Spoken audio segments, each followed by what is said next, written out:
Welcome to Friday Night Fishes number 17. Thanks for watching. Thanks for joining me. Update on the tank this week. The hornwort has gone absolutely bananas. It is all over the place. Got a nice forest of hornwort in the back. You can see the dirty glass there, getting some algae buildup. It's interesting. The numbers haven't changed at all. The nitrate has stayed, really constant, despite the amount of plants that are growing in the tank. But the algae is just taking off.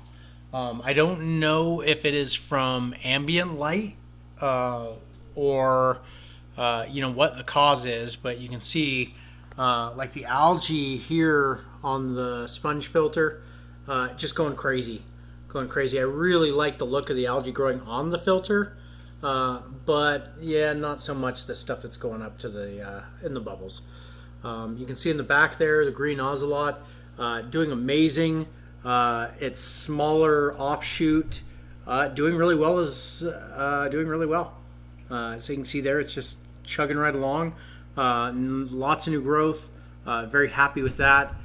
Still haven't quite figured out what these plants are, but again, they are just taking off. I think that there probably is an increase in nitrates in the tank overall, despite what the actual strips are saying. I am still using strips. I haven't switched over to using the API liquid tests yet. But you can see here, this thing is just going crazy. It's propagating all over the place. Throwing off new shoots. I'm gonna have to pull that one tomorrow. I'll probably switch it over there to the right a little bit more so it's not growing out into the to the grass here. These guys doing really good. Ever since I put them in, they're starting to take off. So looking forward to seeing what those turn out to be. And then the Amazon sword making a comeback. The other Amazon sword, if we switch to the other side of the tank, looking better. You can see it's growing some new roots. The leaves are looking a little bit better. Overall, improve it. Some of the new shoots that have come off, you see them unfurling. The leaves aren't melting back near as bad as I thought. And then these plants here in the front, again, these ones I'm not sure what they are either. Still doing quite well, putting on a lot of growth. Obviously, next step is cutting back the hornwort. It is just prolific at this point. That's 2 weeks growth from 4 inches. 4 inches I cut this back to. And these are now well over 12 inches in length. Well over. If not 24 inches. Again, the tank is 36 inches end to end.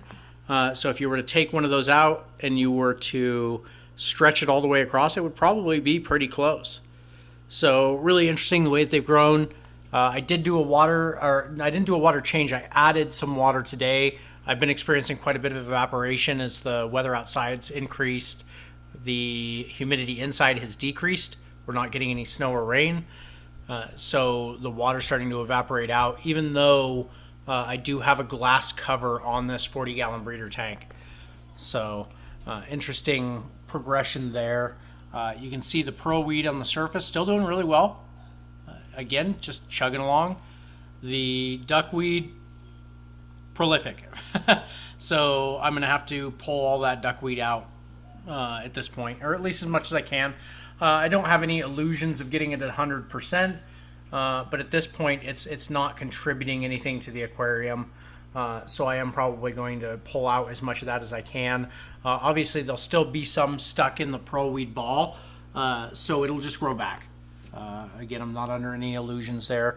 The other thing is I've got to thin out these snails.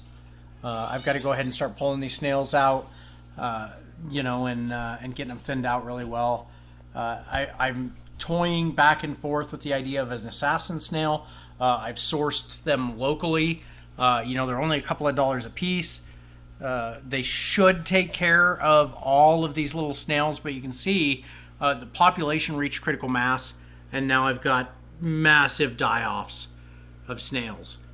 These are all snail shells, lots and lots of them along the bottom here. sitting on top of my Eco Complete. Lots of live snails still all over the place. Hello, there's Stripey, the Nerite snail. He's grown quite big. And you can see just going crazy with snails.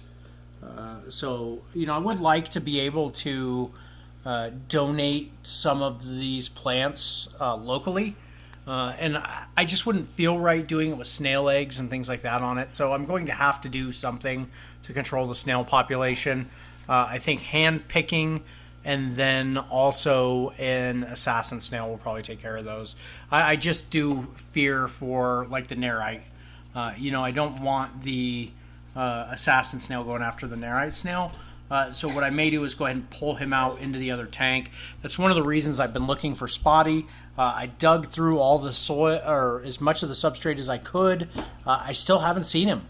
I see no sign of his shell anywhere. I cleaned up around the base of the aquarium, looked all around. There is no shell. I do not know where the other Nerite snail went. It was about the same size. It was one of the tiger Nerites, so it was one of the ones with the spots. He just disappeared. Just straight up disappeared. So I'll continue the search. We'll see. Who knows? Maybe he'll come back at some point. I am hoping this time next week, maybe, fingers crossed, that we'll have some new additions to the aquarium. We'll have to see how things play out with all the COVID virus and social distancing, quarantines. You just never know how things are going to go. Well, that's it for this week. Thanks so much, everybody, for watching. Talk to you next week. Bye.